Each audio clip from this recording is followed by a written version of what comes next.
is that I will end up with a hump or waste that interferes with the joint coming together. So I'm just kind of angling the chisel maybe 5 degrees or so past 90.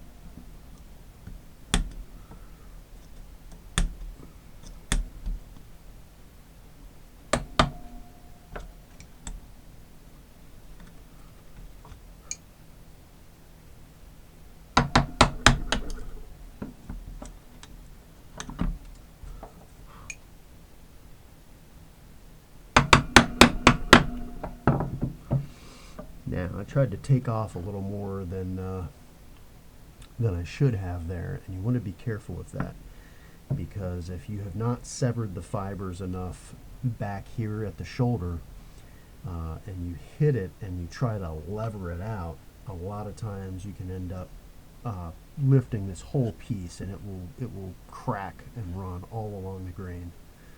So just take off enough. When you do it, you'll be able to get a good feel about how much is enough and how much is too much. Don't get greedy.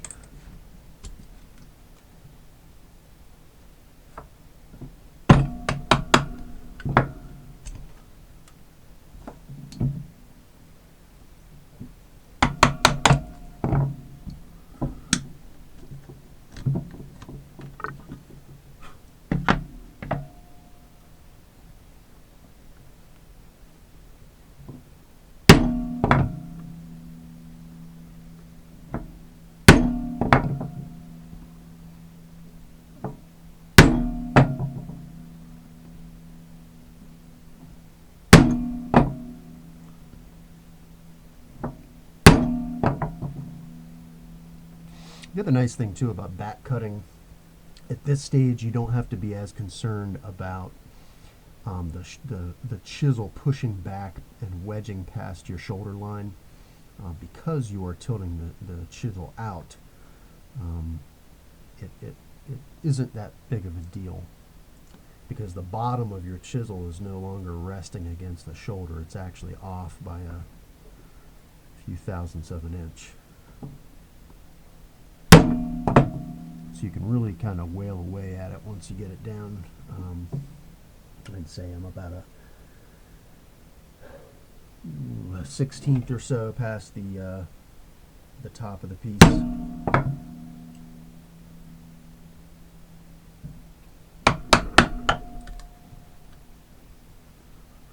Too much.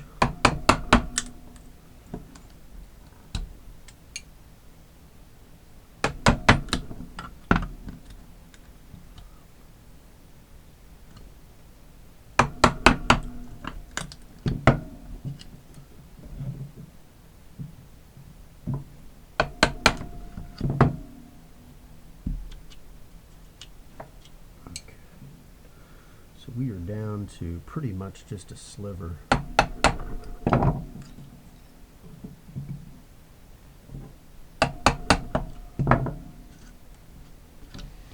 At this point, you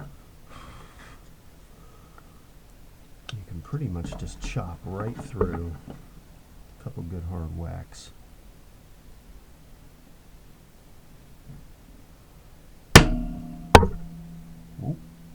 Sorry guys, didn't mean to hit you in the head.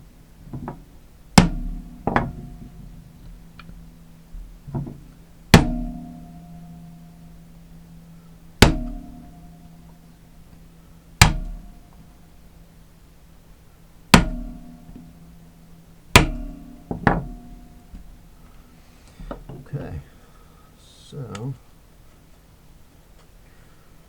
a little bit of cleanup, but it doesn't look too bad. Let you guys get a look there. Looks pretty nice. We got a little fiber broken out there. No big deal. That is the front, so that's the important side. So I'm going to put this in the vise.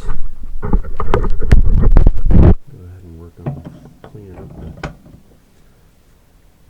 the waste in the corners.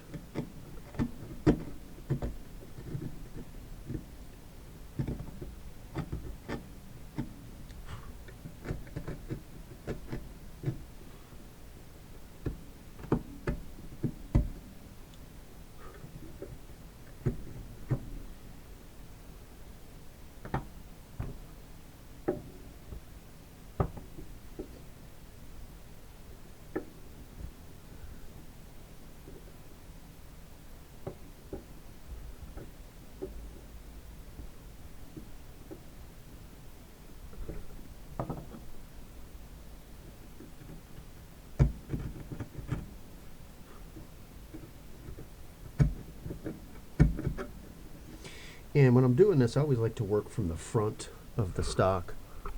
That way, if you do suffer any kind of blowout, it's going to be in the back. It's going to be in the inside of the box.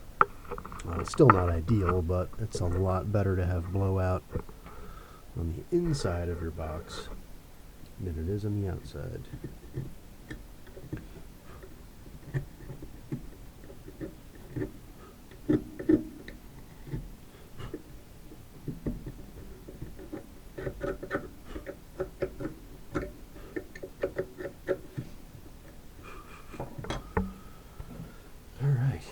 So, find number 3. There it is.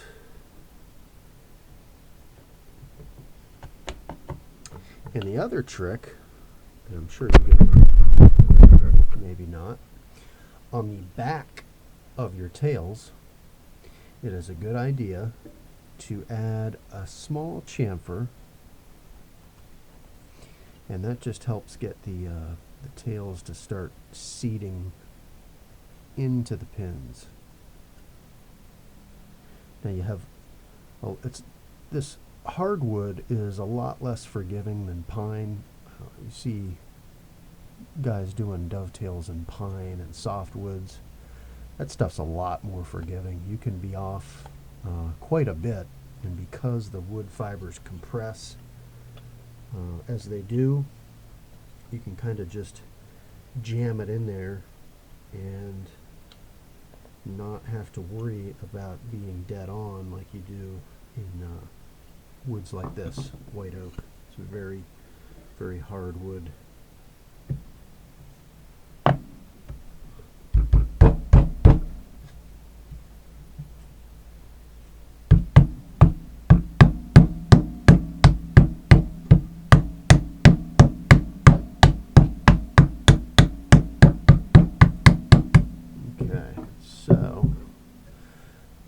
Hung up, which is normal. So what I like to do now is take the tail board off and take a look. Sometimes you can see areas where the pins were kind of cutting into the tail.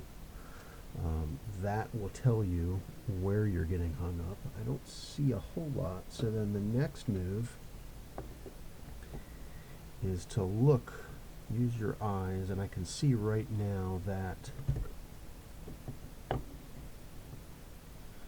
they are almost perfect, but I think this pin needs a little work. So as I said before, I use a file.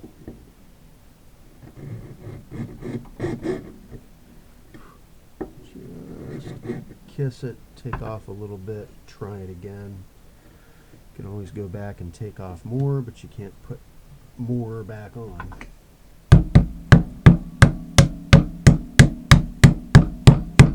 And that's going in. So that is almost there. It's still a little tight for my liking, so I'm going to tune it a little bit more.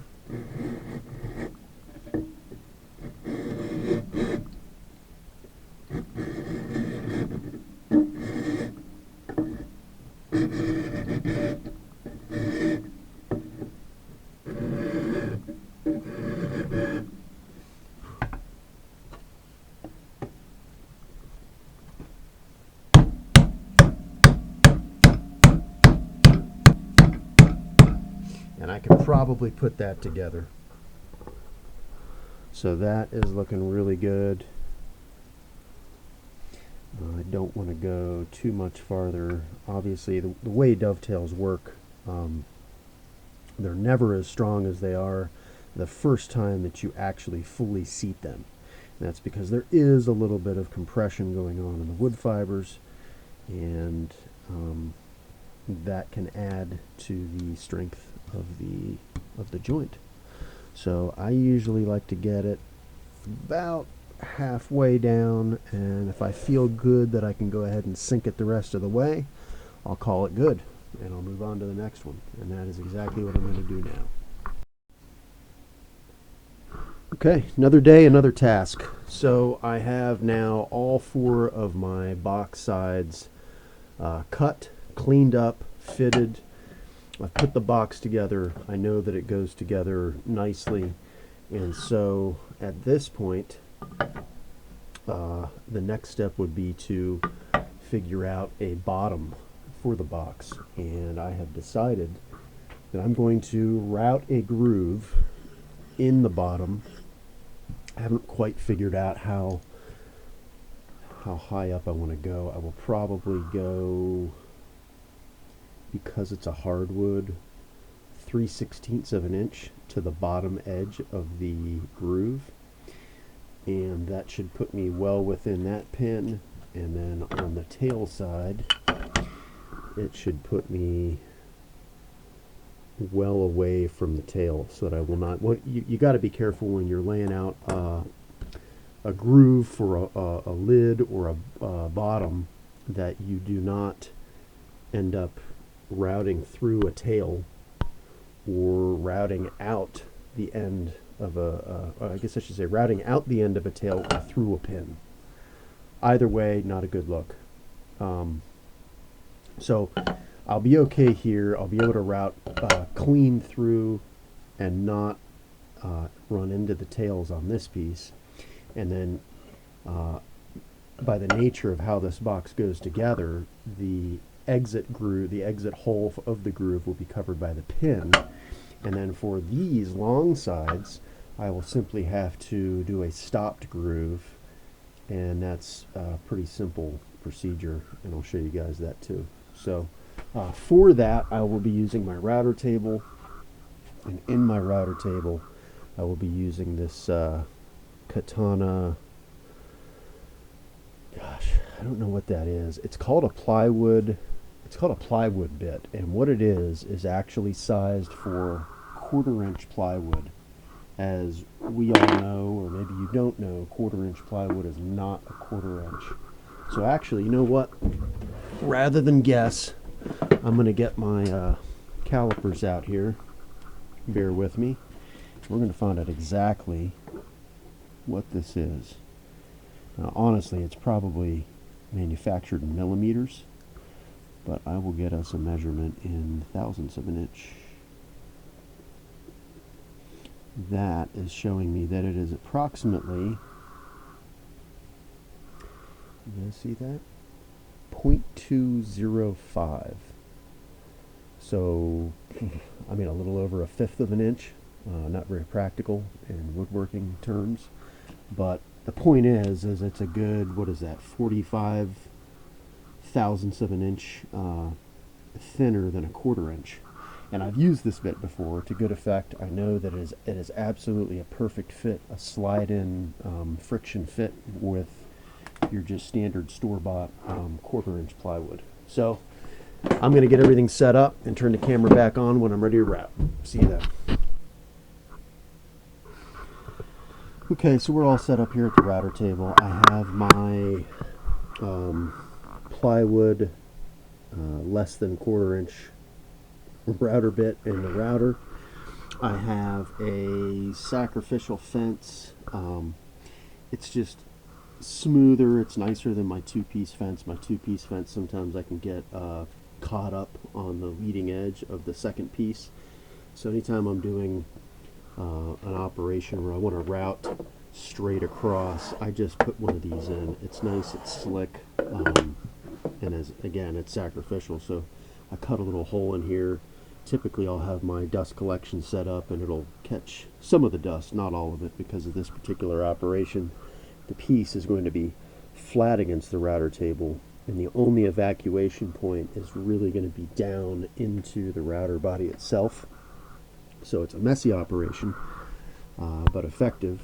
And so what I've done here is I've made a pencil line on the end grain, and that represents the bottom edge of the cut that I want to make.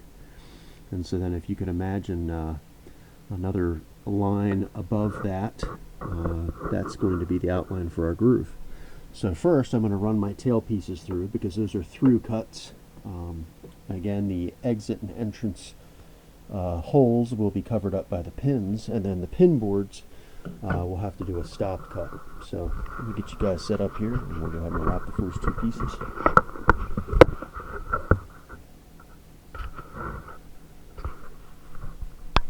And watch your fingers.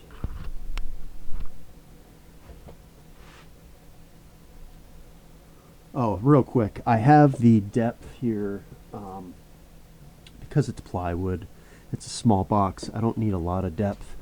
It looks like I've got 3/16 of an inch depth on the cutter head. Alright, I've got my hearing protection on, I've got my safety glasses on, and here we go.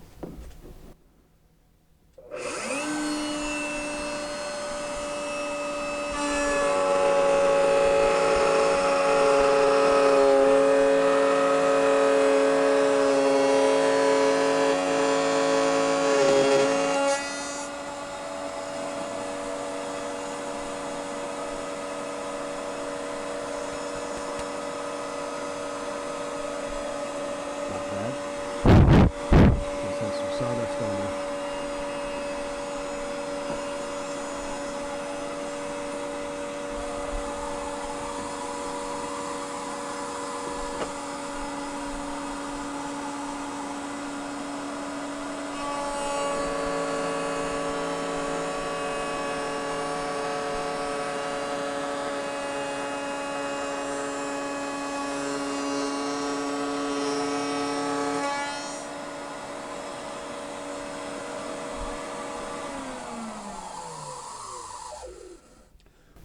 Alright, pardon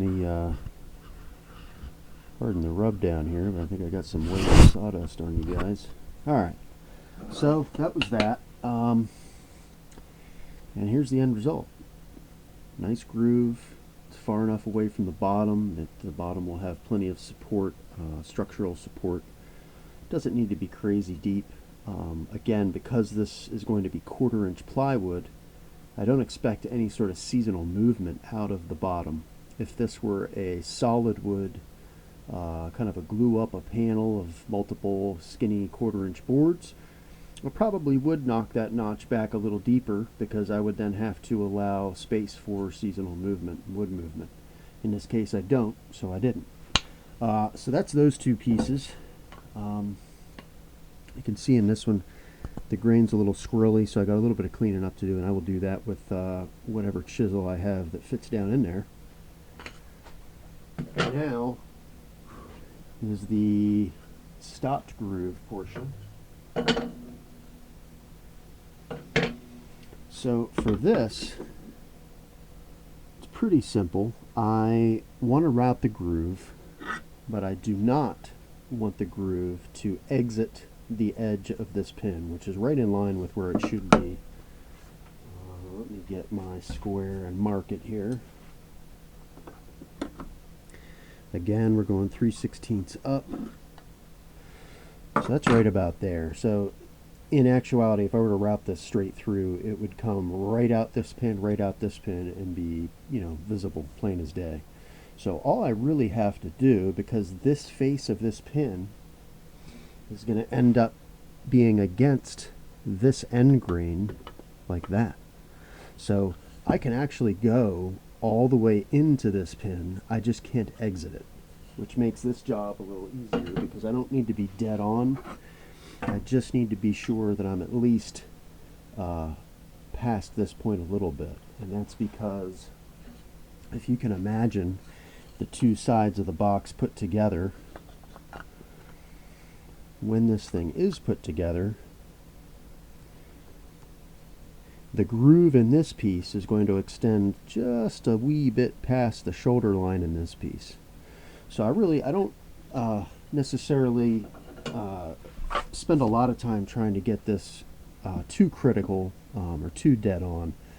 I usually just go by eye. And so what I'm going to do here is hold the piece about where I think I want to stop and put a pencil line on the fence. It's kind of in line with it. Now that's kind of difficult to see on there, so I'm going to get a Sharpie. Actually, here's a cool trick. I'm going to get a Sharpie and I'm going to get some white masking tape. Actually, here's an even cooler trick. I'm not going to use the Sharpie. See, we're learning on the fly here. I'm just going to use the masking tape itself to create a mark. You just have to be careful that you remember which edge of the masking tape is the mark. So I can see my pencil line there. I'm going to put my masking tape right there, keep it as square as humanly possible. Okay, now, in theory, I can bring this over, keep the edge of my board. You guys can see that, right? Get you a little zoomed in here. Keep the edge of my board in line with that tape and drop it down. At that point, the router bit is going to plunge into this pin. I'm going to route all the way over, and now here's the fun part. So now I'm going to set my board on the other edge of the cutter, and now I will make a pencil mark right here. So that is my too far point there. So actually, I might have done that a little backwards here. So what I should have done is actually drawn my pencil line where I wanted to stop, not where it's going to be too late. So I'm going to put the pencil line there. I'm going to draw multiple X's. So the card got full. Sorry about that little hiccup. Okay, so as I was saying, now I have my marks. The edge of the tape here signifies where I want to start the cut, and that is the edge of my pin board should drop here. The pencil line is the mark where I should lift off, or at least stop the cut. Safety wise, I think they tell you to just keep it in place and turn the router off, allow it to come to a complete stop before you lift it off. That is the acceptable, safe way to execute this particular procedure. To be quite honest, I'm just really careful. I pin it against the board, against the fence, and sometimes just lift up and get the next piece. So I will show you that way and leave it up to you to decide which way you want to do it.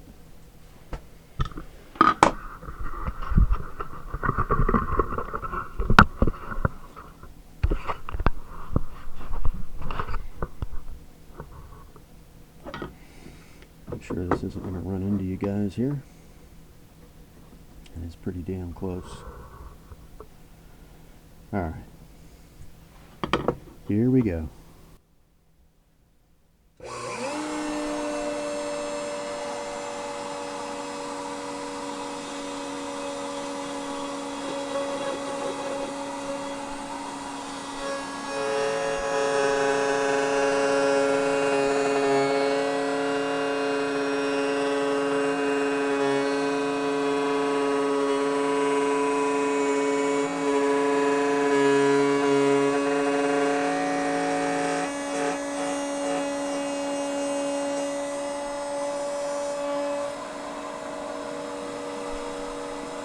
Ta-da! Round two.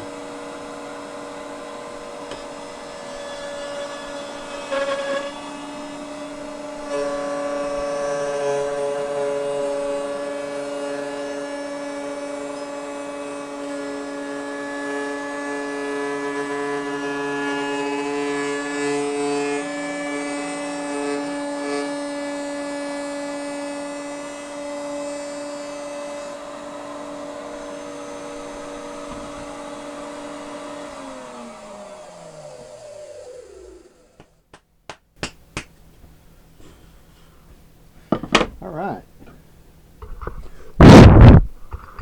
Once again, pardon the lens cleaning.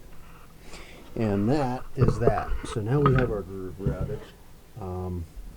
Obviously, I'll have to get the leftover bits out of here. But you can see what's going to happen now as I put these two pieces together. I mean, these don't actually go together, I don't think. What is this? That is number 4, and this is number 2. So actually, that's good. Number 4 is right here. Okay. So these two pieces are going to come together. And as you can see, once I seat that dovetail fully, if you look into the corner there, the back of this groove is going to come past the rounded part, and I'm going to have essentially a nice square corner of the interior of that groove.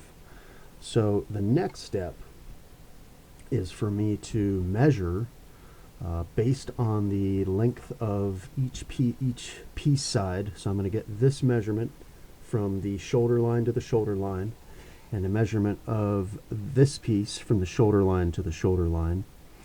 And that will give me the dimensions of the interior of the bottom, to which I will add 3/16 on each side, which would be a total of 3/8. So then basically whatever the length is from this shoulder to this shoulder plus 3/8, whatever the length is from this shoulder to this shoulder plus 3/8, and that will give me a bottom that slides perfectly in here. It might be a little tight. I might have to sand it a little bit, maybe plane it a little bit to get it a nice tight fit, and I will certainly test that fit before I put any sort of glue on here. So that's what I'm going to do. I will be back shortly. Hey, real quick, I just wanted to show you guys something. So I did the math, and what I need for my box bottom is a piece of 1/4-inch ply that is 4 3/4 by 8 inches. That's going to give me the maximum width and depth of the box bottom. In other words, I might need to shave a little bit off to make that work. I'll play it by ear. I always like to start bigger and then make modifications if I need to go smaller. Again, you can always take off. You can't put more back on. So that being said, I went hunting for a piece of 1/4-inch ply, and I just so happened to have this sitting in my scrap bin. This is mahogany plywood, 1/4-inch, and it's like 8.5 by 6. So it's perfect scrap piece, and I'll use almost all of it. That really makes me happy when I can use up little pieces of scrap like this, and they serve a purpose. And so my waste ends up just being, you know, little tiny cutoffs that I can hold in my hand as opposed to big pieces like this. So get to use up a piece of scrap. It's going to look pretty sharp, I think, mahogany with the white oak.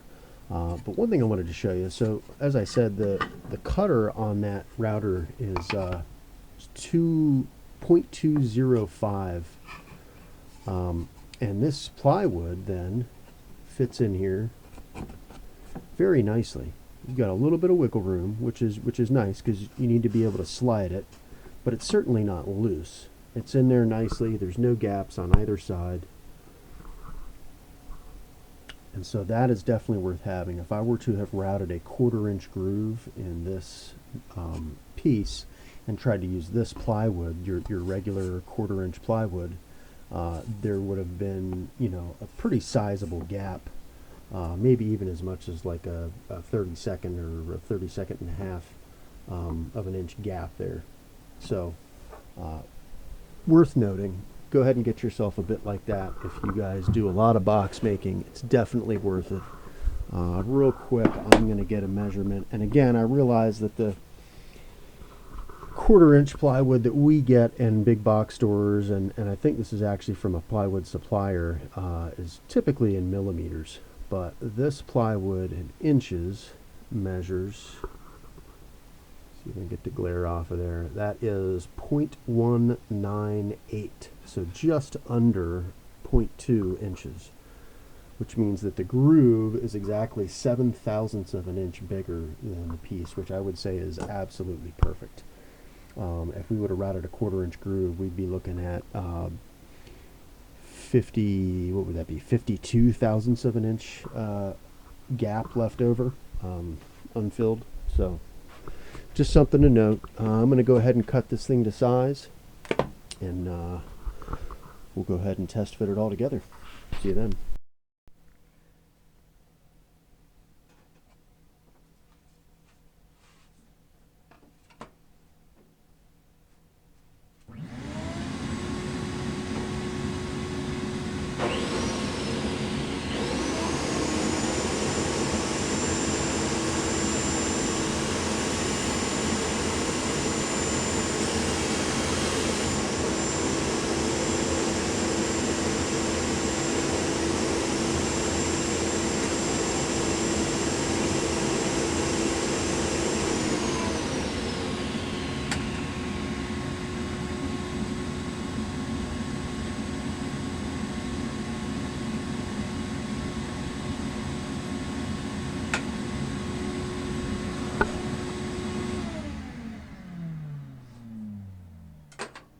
You guys remember my crappy table saw, right?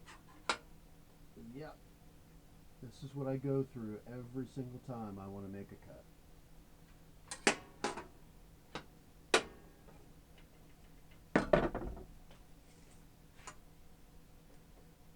Perfect.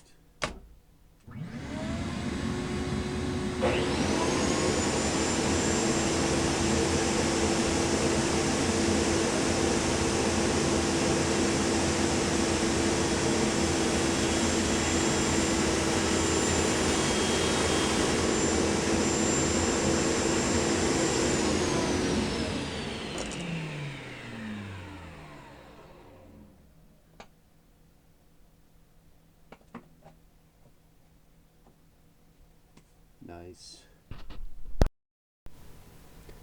Okay, so things are looking good. I test fit the box bottom. It is a little long in the longest length. So I set it into the bottom, and I made a mark about where I needed to cut it. But on pieces like this, rather than getting it back in the table saw and taking off, I don't know what that is, maybe a 1/16 of an inch, I just use a block plane, and I'm going to show you that right now. Now, I'm lucky. This is poplar core plywood, and the poplar core is actually, I'm dealing with the long grain, so it's going to plane nice and easy.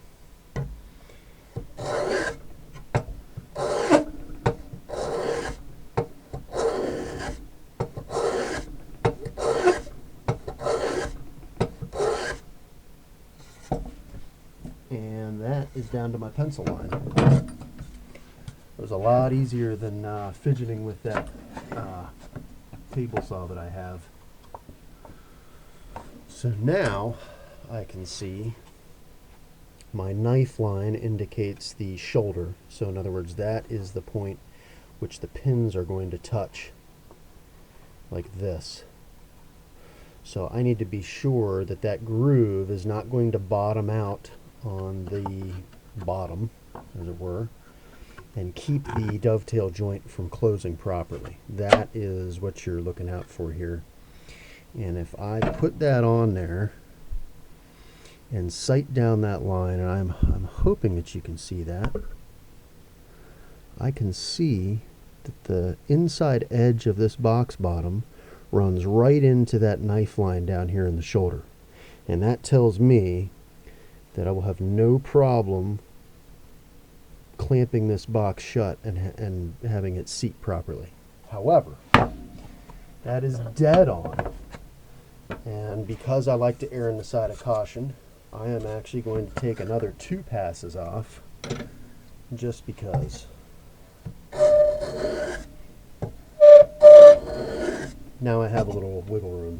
I'm actually going to do the same thing along its length.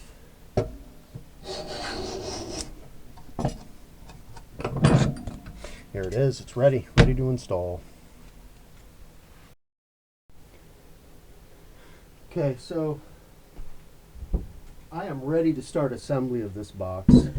I wanted to show you guys a trick. So I've fine-tuned these. I fine-tuned the joint with a file, and I think I told you that already. So all I do is I come in very careful to keep the file plumb, that is 90 degrees upright, and then also matching the angle of the pin. In this case, that angle. Very carefully.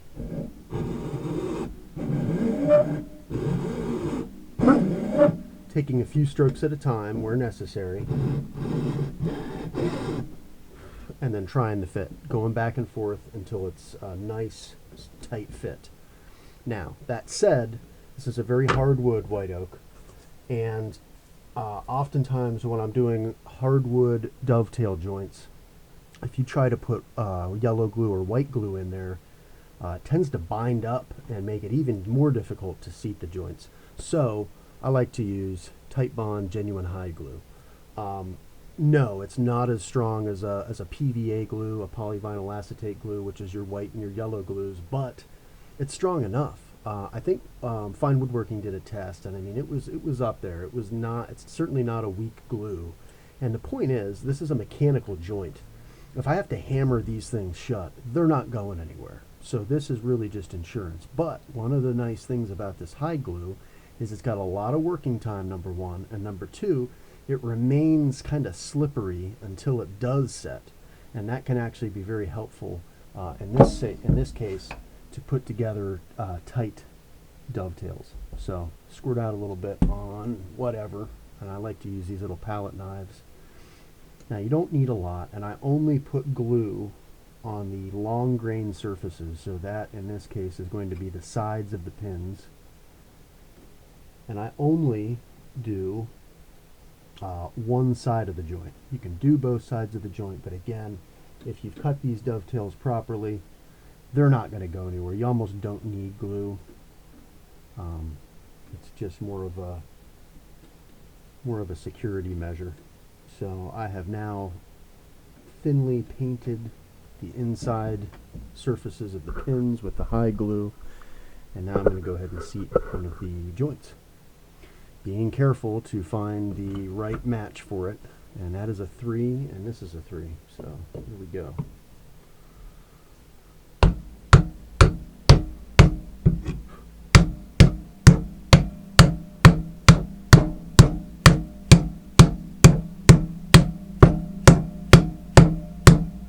Now, when you get down to this point, the way I cut these dovetails is such that both sides are going to be a little proud. So what I do in that case, and unfortunately I put glue on my block, but here's another block. Something soft. This is construction lumber. Very soft, not going to damage the white oak. And it fits in between the pins. Okay, so that's going to allow me to put pressure right down on the tail itself and hopefully seat it.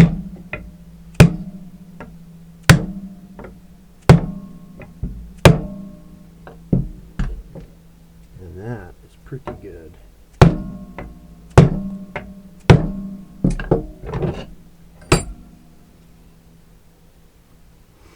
That's a nice tight joint. Okay, so that is one piece. Now, because of the nature of the bottom, I'm going to stop there because remember, I've got a stopped groove here. So if I were to go ahead and put, I mean, I guess theoretically I could put the other end piece on and slide it in that way, and I'd be all right. You just want to be careful. If I were to go put on the other long piece, I'd be kind of screwed because it's a stopped groove. I can't slide it in. So be mindful of what pieces you put together when, so that you don't kind of lock yourself out from being able to install the bottom. So I'm going to keep rocking on this and see you guys in a few. So I got it put together. There it is. I have a dovetailed box. Now, in all honesty, when I was talking about, and I can see right there, I've got a little bit of a gap, so I am going to set you down real quick. We're going to take care of that.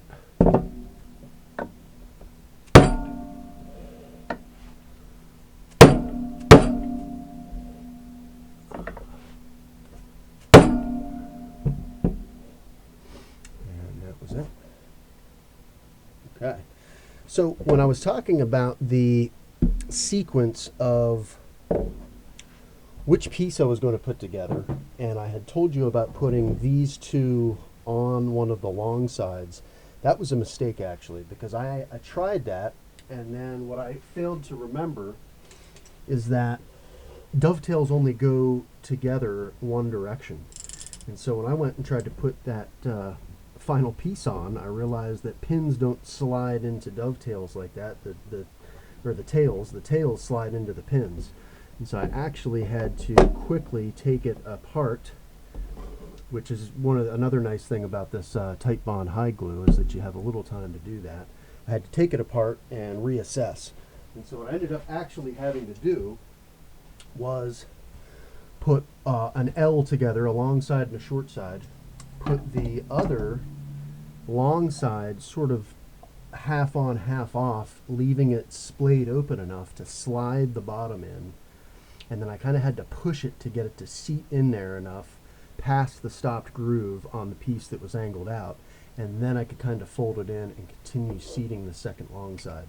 So you be careful when you go to do that. I was not careful, and if I had been using, white glue or yellow glue, I'd probably be SOL right now, because that stuff is a pain to get out once you've put it together, especially on tight joints. So yet another reason to use Tight Bond's hide glue when putting together dovetails. So I fixed it. I got it put together properly. Everything went together nicely. The joints are seated. I'm using clamps here just to make sure the joints are seated long enough for the glue to bond. This isn't always necessary, but in this case there was a little gap on one side where the tails were not seated, and it was right in there. But as you can see, I put a clamp on it, and then that kind of fixed it. And from my experience, if you put a clamp on one side, you want to put a clamp on the other side, because clamping one side and not the other can cause things to go out of square. So, speaking of, let's test for square. And that's not too bad. It's a little out, and that's okay. That is to be expected. So, what that's telling me is I need to apply a clamp on the diagonal across this way. So hang tight, I'm going to get that clamp.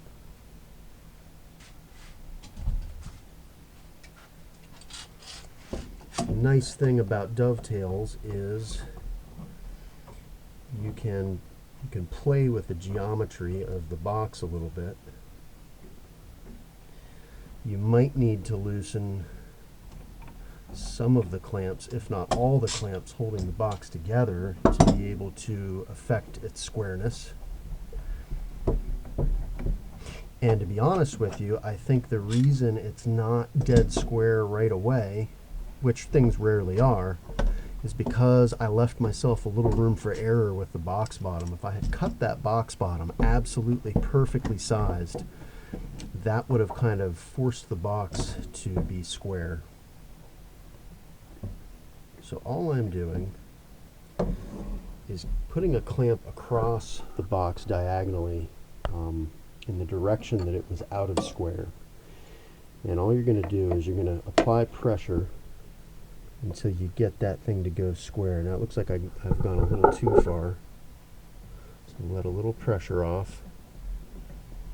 And what I'm doing is I'm watching that square as soon as the beam hits the other side, and that's right there. So there it is.